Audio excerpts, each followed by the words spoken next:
लो आम, मीठे मीठे ताजे ताजे रस से भरे हुए आम ले लो। आम सिर्फ 50 रुपए किलो, 50 रुपए किलो। ये आम कैसे दिए हैं? बहन जी सिर्फ 50 रुपए किलो हैं।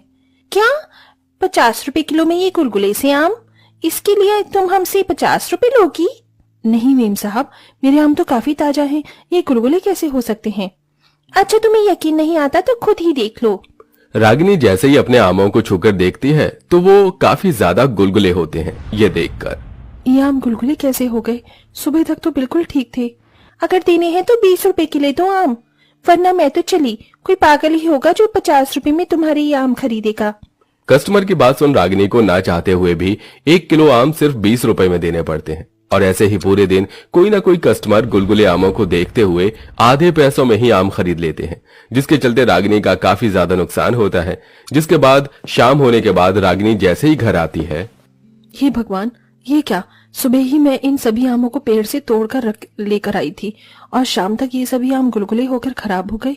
बच्चों ये आम कैसे खराब हुए? अरे बहू, बच्चों से क्या पूछ रही है? मुझसे पूछ। दिन में हमारा घर पूरा का पूरा ईंट की भट्टी बन जाता है और ईंट की भट्टी में क्या आम सही सलामत रह सकते हैं? माँ जी, अगर गर्मी में यूं ही रही तो सारे आम खराब हो जाएंगे, तो मैं बेचूंगी क्या? माँ, आप एक काम क्यों नहीं करती? आप इन सभी आमों को ठंडे पानी के मटके में डाल दो, उसकी ठंडक की वजह से ये आम खराब नहीं होंगी। रूही की बात सुन रागिनी उन बचे हुए आमों को ठंडे पानी के मटके में डाल देती है, ये सोच कर के अब तो उसके खराब होने से बच जाएंगे। लेकिन रागिनी सुबह जैसे ही मटका खोलकर देखती है तो गर्मी की वजह से मटके के अंदर भी सारे आम खराब हो जाते हैं।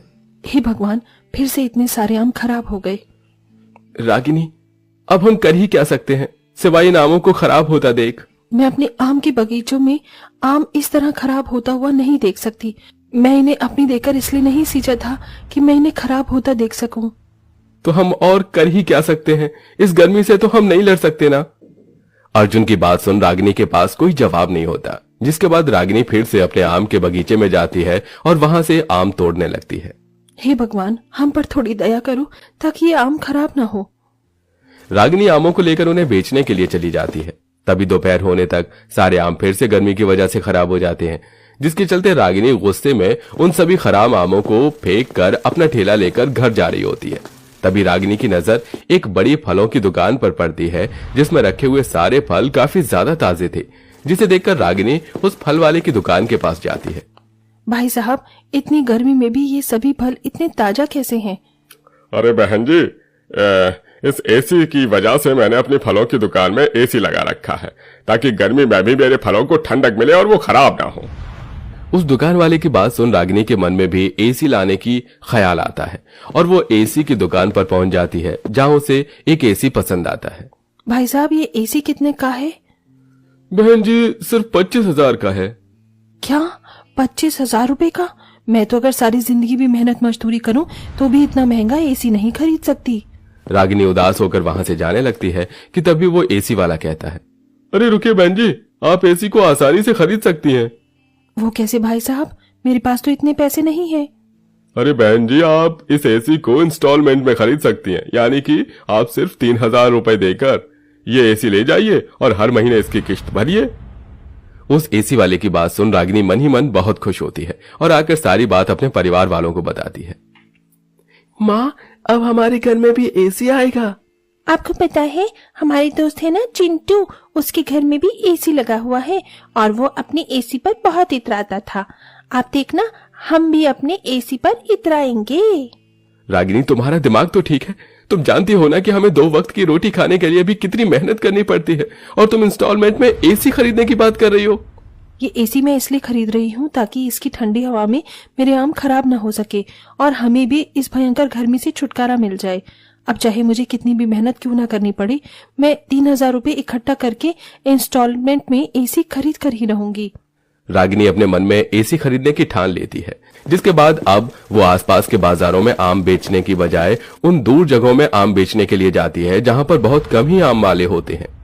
हे सूर्य देवता, थोड़ा तो रहम करो। आपकी ये ज्वाला जैसी किरणें तो मेरे शरीर को जलाकर राख कर देंगी। बाप रे बाप, कितनी गर्मी है। नंगे पैर चल चलकर दूर दूर तक आम बेचने के लिए जाया करती थी, जिसकी वजह से गर्मी में रागिनी की तबीयत काफी खराब होने लगती है। धूप में घूम घूम कर मेरी बहू का सारा शरीर कितना लाल हो गया है। नंगे पैर गरम जमीन पर चल चल कर इसके पैरों में छाले भी पड़ गए हैं। दादी दादी देखो ना, माँ के हाथों में भी छाले हो गए हैं। अरे बच्चे, तुम रो क्यों रहे हो? मैं बिल्कुल ठीक हूँ। मैं जानता हूँ रागिनी, तुम इस तकलीफ से गुजर रही हो, मुझे माफ कर देना।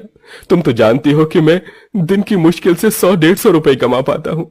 मेरे लिए 3000 जैसी रकम इकट्ठा करना बहुत मुश्किल है। बस कुछ ही दिनों की और बात है, फिर देखना सब कुछ ठीक हो जाएगा। तबीयत खराब में भी रागिनी कड़ी धूप में आम बेचने के लिए जाती है और धीरे धीरे पैसे इकट्ठा कर रागिनी कुछ हफ्तों में 5000 रुपए जोड़ लेती है, जिसे वो इंस्टॉलमेंट में एसी लेकर घर में लगवा लेती है। इस एसी के अंदर से तो बहुत ठंडी ठंडी हवा आ रही है। मेरा तो मन ही नहीं कर रहा कि मैं यहाँ से उठकर कहीं जाऊं।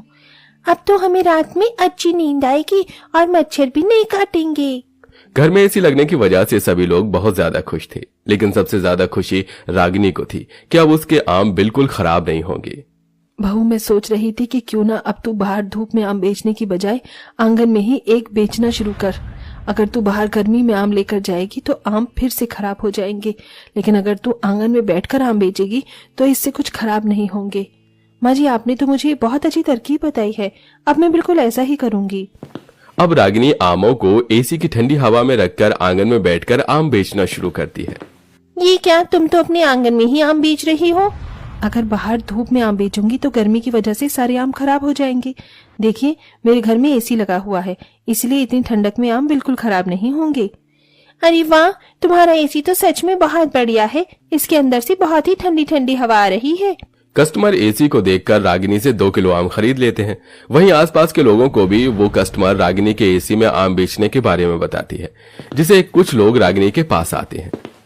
अरे तुम तो सच में एसी में आम बेच रही हो? अरे आप लोगों को तो बहुत पसीना आ रहा है। एक काम करिए, आप यहाँ बैठिए, मैं आपके लिए ठंडे ठंडे आम काट कर लाती हूँ। रागिनी उन कस्टमर्स को एसी की ठंडी हवा में बिठाकर उन्हें आम काट कर उसके ऊपर मसाला डालकर उन्हें खाने के लिए देती है। एसी की ठंडी ठंडी हवा में ठंडा ठंडा आम खाकर उन सभी कस्टमर्स को बहुत मजा आता है, जिसके बाद अब वो सभी कस्टमर रागिनी से 2-3 किलो आम खरीद लेते हैं, जिससे पहले दिन ही रागिनी की काफी अच्छी कमाई होती है। देखा माँ जी, एसी की वजह से आज कितने लोगों ने मुझसे कितने सारे आम खरीदे। इतने सारे आम तो मैंने पूरे महीने भर भी नहीं बेच पाई, और साथ ही साथ मेरे आम भी नहीं खराब हुए। रागिनी के एसी में आम बेचने की वजह से अब धीरे धीरे रागिनी के कस्टमर बढ़ते जा रहे थे। अरे ये तुम इतनी धूप में कहाँ जा रही हो? बच्चों को मैंगो शेक पीना था, इसीलिए आम लेने के लिए जा रही हूँ। अगर तुम्हें आम ही खरीदने हैं तो तुम रागिनी से खरीदो। पता है, वो एसी में आम बेचती है और जो भी उससे आम खरीदने के लिए जाता है तो वो उसे एसी की ठंडी हवा में बिठाकर आम भी खिलाती है। क्या तुम सच कह रही हो? बढ़ते कस्टमर्स की वजह से रागिनी जल्द से जल्द एसी का इंस्टॉलमेंट भी चुका देती है और बाकी बचे पैसों से एक दुकान खोलती है, जिसमें भी वो एसी लगवा लेती है और आम बेचने के साथ साथ मैंगो शेक, आम पन्ना और मैंगो कस्टर्ड बनाकर बेचती है। और अब वो सब हंसी खुशी रहते हैं।